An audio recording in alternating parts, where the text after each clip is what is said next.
We are told from birth that the loudest voice wins, and that power is measured by the volume of our commands. But history hides a different kind of strength. It is a hidden frequency, a power that the wise have guarded for centuries. It is the power of silence. Deep in the heart of the eastern mountains, there lived a man named Kalen. He was not a monk nor a hermit. He was a strategist, a man who understood that noise is a leak in the soul. While others spent their lives sharpening their swords and their insults, Kalen spent his sharpening his stillness.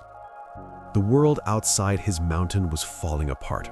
Two great empires were locked in a war that had lasted 40 years.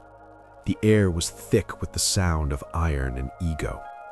Every diplomat who tried to bridge the gap ended up dead or insulted. The noise of the war had become louder than the reason for it. The Emperor of the North was a man of thunder. He spoke in roars, yet he was losing. In desperation, he sent for Kalen. "Bring me the man who does not speak," the Emperor commanded. "Perhaps he can hear what we are missing."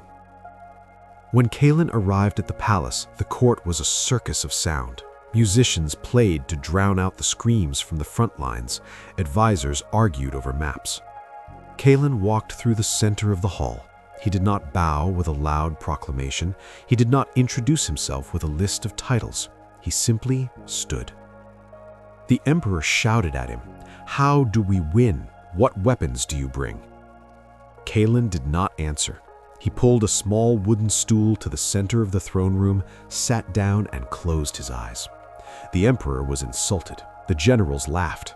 But as the minutes ticked by, the laughter turned into awkward coughing. Then the coughing stopped. One by one, the room fell into a vacuum. Silence is a mirror. When you stop talking, people begin to see themselves, and usually they do not like what they see. For 3 hours, Kalen sat in total stillness. The emperor, unable to endure the pressure of the quiet, began to talk. But because there was no one to argue with, he started arguing with himself. He began to confess his fears. He admitted that his generals were lying to him. He realized that he had been chasing ghosts of pride rather than true victory.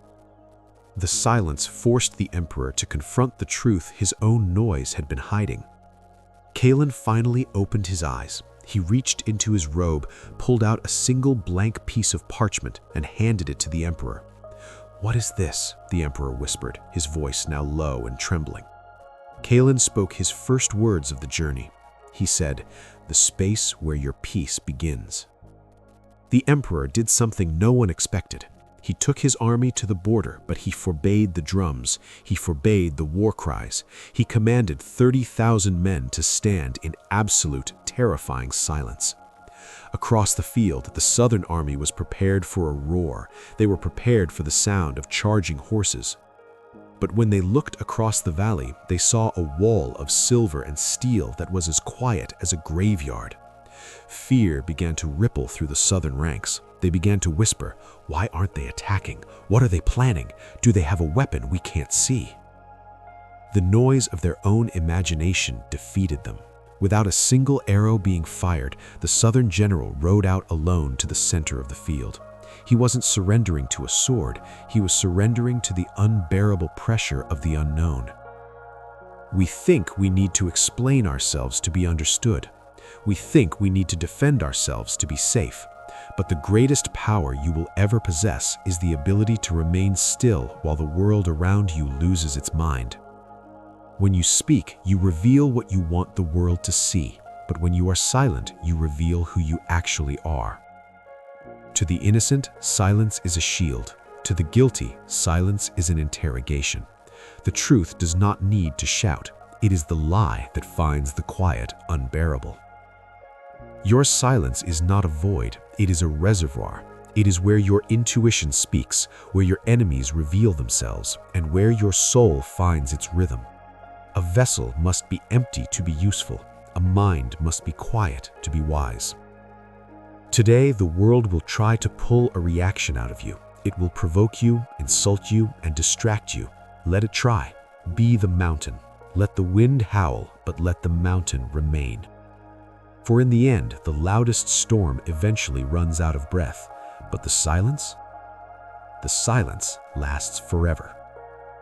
If this story added value to your day, please like the video and subscribe to join our journey of wisdom. What did this tale mean to you? Comment your thoughts below. I'd love to hear your perspective. Until the next one, stay wise and keep seeking the truth.